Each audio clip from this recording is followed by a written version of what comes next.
दोस्तों, सोचिए, एक ऐसा क्षण जब इंसान आखिरी सांस छोड़ देता है, सब कुछ शांत हो जाता है, लेकिन क्या सचमुच अंत हो जाता है? नहीं, असली यात्रा तो यहीं से शुरू होती है। आइए जानते हैं मृत्यु के बाद आत्मा के 13 दिनों का रहस्य, एक एक कदम की कहानी। पहला दिन, देह त्याग जैसे ही मृत्यु होती है, आत्मा अपने शरीर से बाहर निकलती है। शरीर जमीन पर पड़ा रहता है, पर आत्मा उसी के पास मंडराती है। वो देखती है कि उसके अपने रो रहे हैं, लोग अंतिम संस्कार की तैयारी कर रहे हैं, लेकिन आत्मा चाहकर भी किसी को छू नहीं सकती, अपनी बात कह नहीं सकती। यही सबसे बड़ा दर्द होता है। दूसरा दिन, मोह का बंधन। आत्मा अभी भी अपने घर के आसपास भटकती है। उसे लगता है कि वो जिंदा है। भोजन की गंध, अपनों की बातें सब सुनाई देते हैं, लेकिन उसका अस्तित्व अदृश्य हो चुका है। इस दिन उसे सबसे ज्यादा मोह अपने परिवार से होता है। तीसरा दिन, भ्रम और व्याकुलता। तीसरे दिन आत्मा समझने लगती है कि अब वापसी नामुमकिन है। उसके सामने यमदूत आते हैं, पर आत्मा उनसे डरकर भागती रहती है। कभी घर के आंगन में, कभी अपने कमरे में वो छिपने की कोशिश करती है, पर यमदूतों से बच नहीं पाती। चौथा दिन, प्रेत रूप। अब आत्मा धीरे धीरे प्रेत का रूप लेने लगती है। कहा जाता है कि चौथे दिन आत्मा का मोह और पीड़ा बढ़ जाती है, इसलिए घर वाले चौथा करते हैं, जिससे आत्मा को शांति मिले। लेकिन असल में उस समय आत्मा व्याकुल होकर यह समझती है कि अब वह अदृश्य लोक की ओर बढ़ रही है।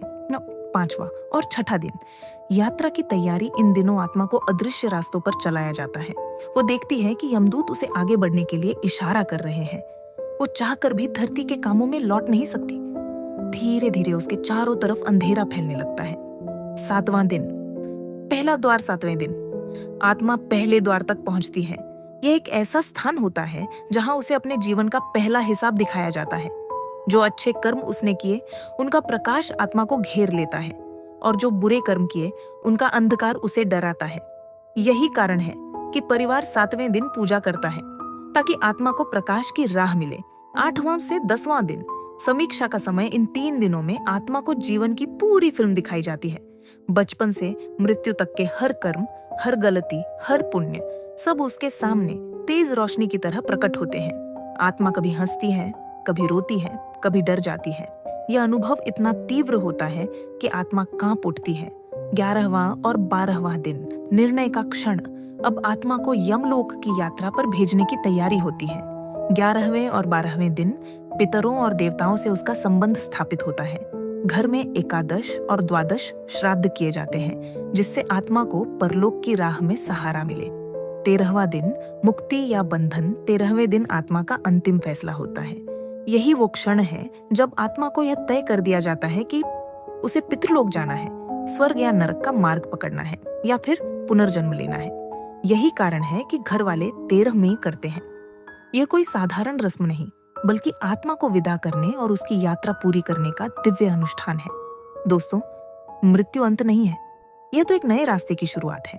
आत्मा 13 दिनों तक इसी धरती के आसपास रहती है। कभी रोती है, कभी हंसती है, कभी डरती है, और फिर आखिर में अपने नए लोक की ओर निकल पड़ती है। तो अगली बार जब आप 13वीं के बारे में सुने, तो समझिए ये सिर्फ एक परंपरा नहीं, बल्कि आत्मा को परलोक तक पहुंचाने की असली चाबी है। दोस्तों, मृत्यु के बाद आत्मा की यह 13 दिनों की रहस्यमयी यात्रा हमें सिखाती है कि जीवन कितना अनमोल है।